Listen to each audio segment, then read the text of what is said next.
What up, though? What up, though, man? It's the incomparable Deezil Greezil, bruh. Man, we want to talk briefly, you know what I'm saying, about Miss Kamala Harris, man, and her plan for black men that she's rolled out.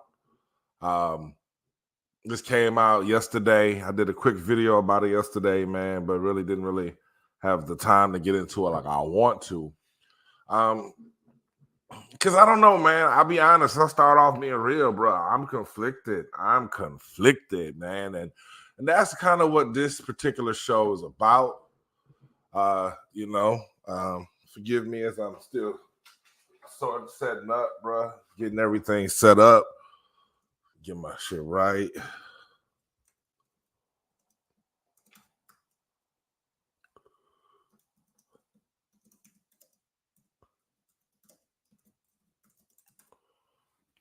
Wow, that's a. I don't know what I just typed. All right, there we go.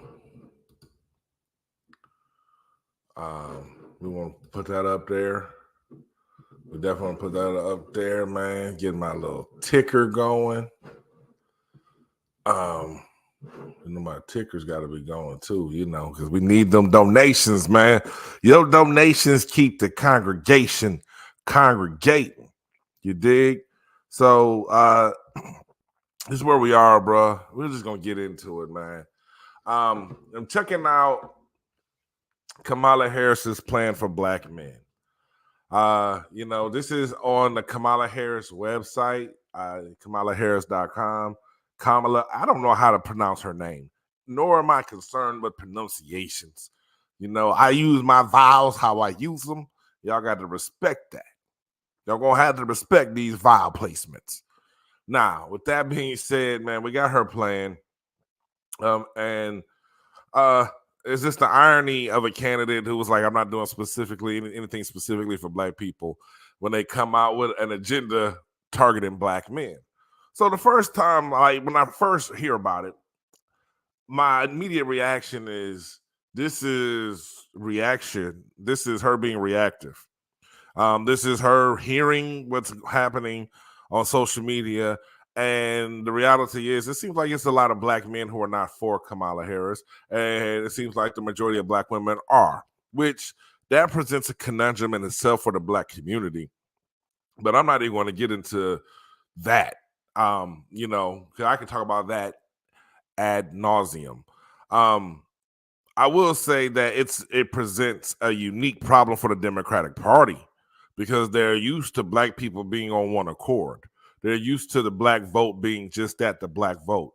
But now the Democratic Party has to focus on the black male vote versus the black woman vote, then the black family vote, then you got the LGBTQ aspect as well. So there's a lot of factors at play.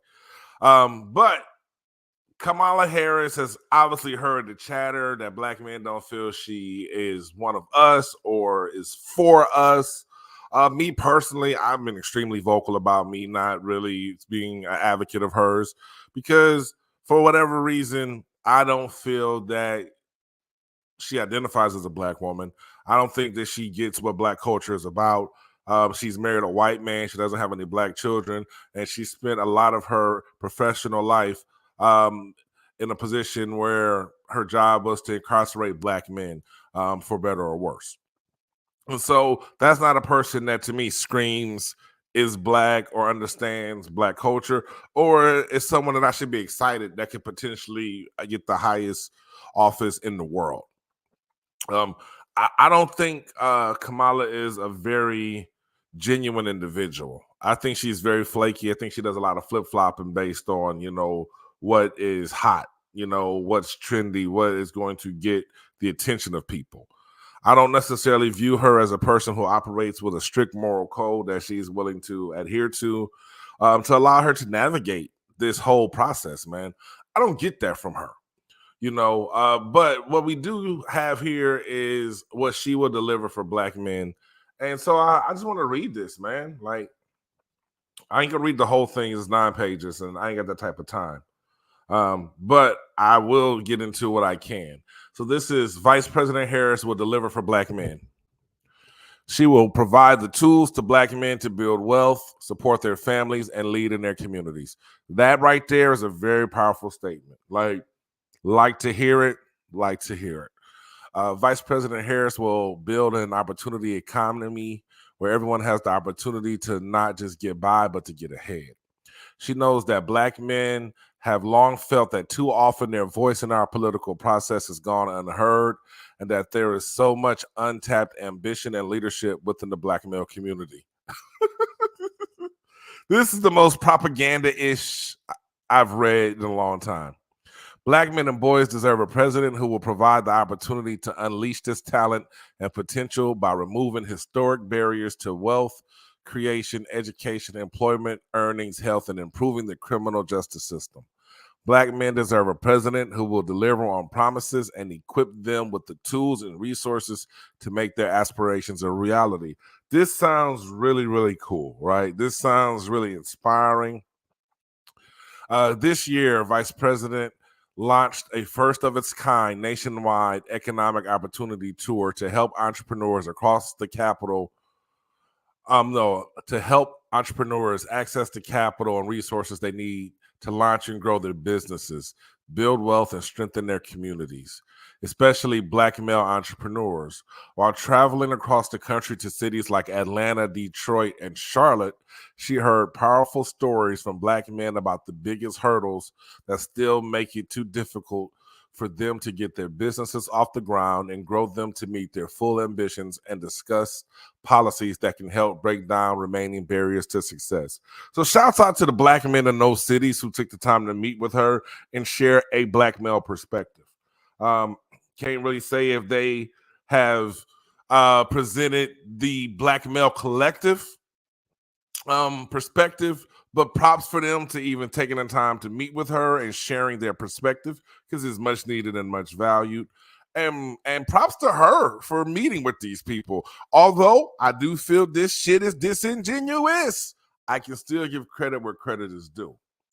Drawing on insights from her experience throughout her career and her economic opportunity tour today, Vice President Harris is laying out an opportunity agenda for Black men to provide them with the tools to achieve financial freedom, lower costs to better provide for themselves and their families, and protect their rights.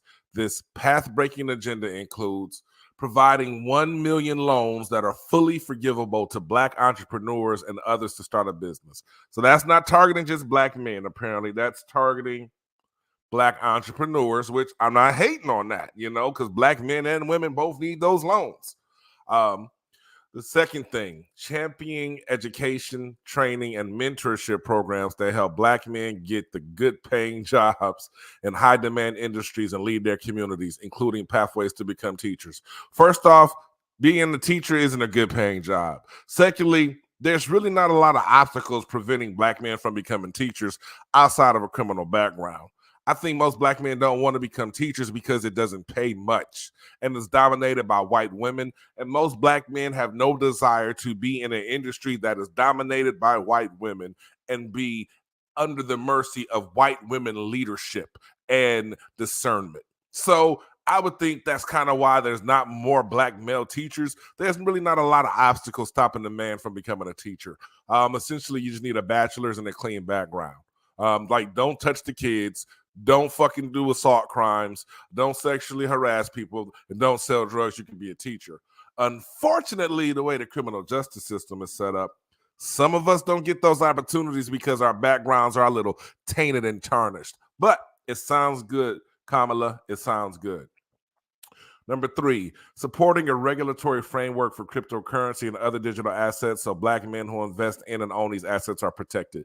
Here's the thing. None of the shit that she's mentioning is shit that's exclusively for Black men. You know what I'm saying? None of it. These are things that she's going to do that Black men will benefit from, which is that's because Black men ain't really asking for anything from the government other than don't let the police kill us and hold the police accountable when they have those mistakes.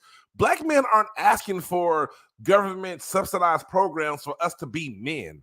We're asking for you to not kill us or incarcerate us so we can be men. So I don't understand if she gets it.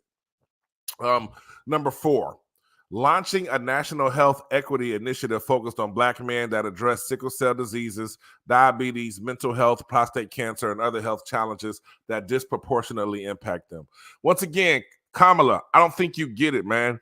Most Black men who are gainfully employed, they have health insurance. We have access to health insurance because we have to provide it for our kids because we pay child support. And so we can't put insurance on the kids without putting insurance on us.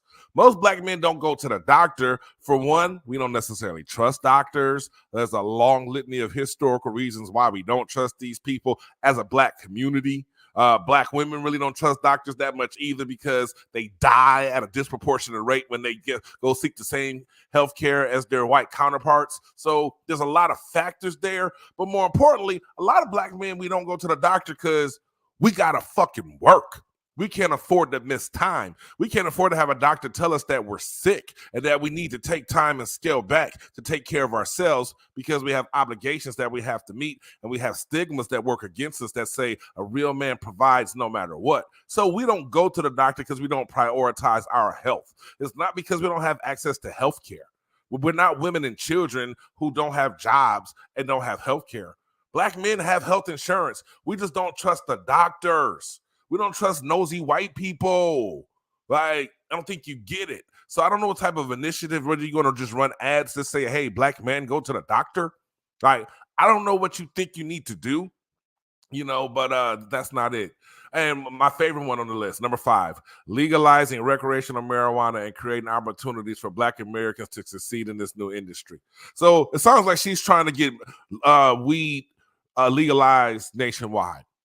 Which, hey, I think we all can agree that's something that this country has needed for a long time, not just Black men.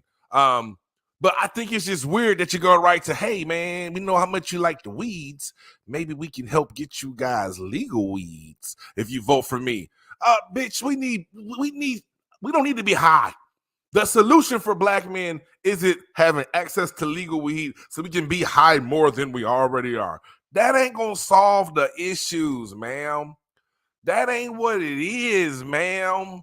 That lets me know you don't get it. You don't get it. But Kamala, we already knew you didn't get it. You know how many people you locked up for reefer? Now you want to say, you know what? Maybe we should make that legal.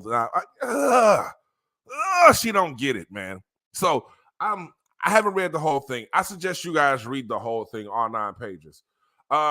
Here she says, Donald Trump spent 4 years making Black men's lives harder. How? So she wants to tell us that on his watch, millions of Black men lost their jobs. Thousands have closed their businesses and hundreds have lost their health insurance. You talking about because of COVID? You're talking about like all the Americans that were impacted by COVID? Because you can't tell me as a Black man who survived Donald Trump's presidency that it was harder for me. Bitch, I'm at the bank. Like you can't tell me how it was as a Black man because you're not a Black man. You ain't with no Black men. You ain't got no Black men in your immediate family. So how do you know it was harder? We're not saying that because trust and believe, if Black men thought for a second that life was harder under Trump, we wouldn't want the nigga back. We would be like, no, thank you. We would be like, we don't want to do that no more. But we're not saying that. And then she talks about how he falsely accused the Central Park 5 30 fucking years ago. Like, if this is what makes Donald Trump a bad person, what he did 30 years ago, why doesn't what you did 8 years ago make you a bad person, Kamala? Like, just being real. This is the disingenuous attack that the Democrats have had to resort to because the facts are not in their favor. The facts are not in their fucking favor, man. Like, if he's reelected, his hostility towards Black men in their communities will continue. Kamala, I don't think you realize that America has a hostile attitude towards Black men. You had a hostile attitude towards Black men. Like, I can't respect this because it's disingenuous, bruh. It's disingenuous. This is what we can't have. You feel me? Like, this is what we can't have. Like my thing is this. There's so many things wrong with what this shit that she's talking about, bro. The first thing is all of these issues that Kamala is willing to acknowledge the impact Black America, specifically Black men. She knew about these issues when she was the top cop in California. She knew about these issues when she was running for president back in 2019 before Biden got the nomination. She knew about these issues then. She just didn't give a damn about these issues, right? She didn't care about these issues. She never once was like, yo, black men, whoop-de-woo, this is what I do for you. You know why? Because she didn't think she needed us. She thought she had the Democratic vote in the bag already, so she didn't need it. So now fast forward now, after they even finagled and forced her onto the ballot, she didn't go through the damn process as every other president to get on the ballot, but we're here now. You know what I'm saying? We're here now. So now that she's realizing that she doesn't have the black male vote in the bag, now that she can go on TikTok, or not her, of course, her staff. Now that her staff, they can go on TikTok and see there's hundreds, if not thousands, of black men making videos saying, we ain't fucking with Kamala Harris. You know what I'm saying? There's men with platforms like myself that are being vocal and honest, like, nah, I just don't feel I can trust you. I don't see anything in your history that makes me feel comfortable about you being a priority, that of you leading this country. I don't see a lot there. You know what I'm saying? That's what I don't see. And so now I see a last ditch effort. I see, hey man, it's 4th and goal and the game on the line, and she like, yo, we gotta figure something out. And now you're making us promises that none of those things are going to pass if they're specifically for black men.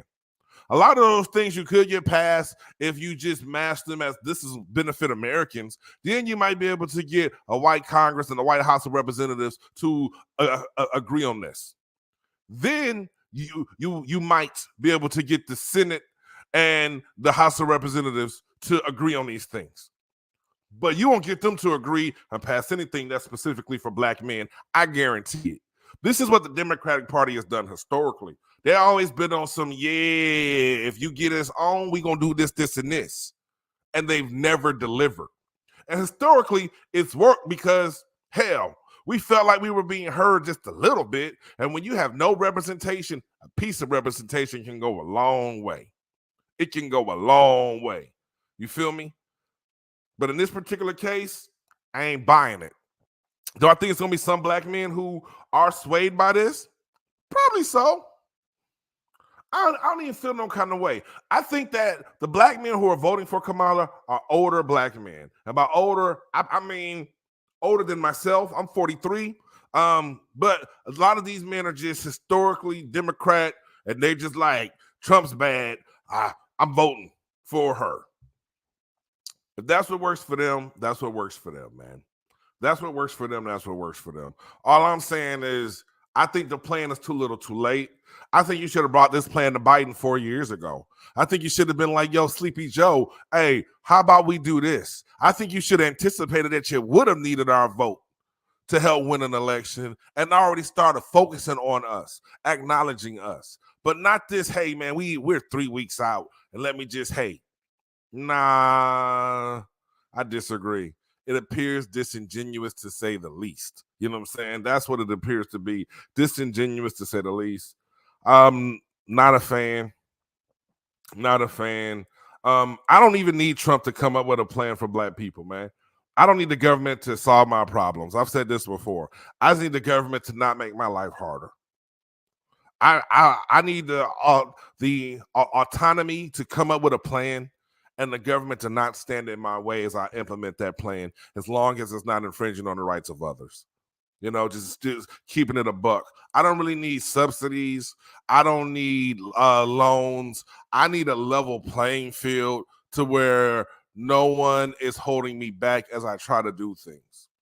I need a system to where if my credit is good enough and my income is good enough, I'm getting approved for that loan just like that white person, instead of potentially being redlined. You know what I'm saying? That's the shit I need.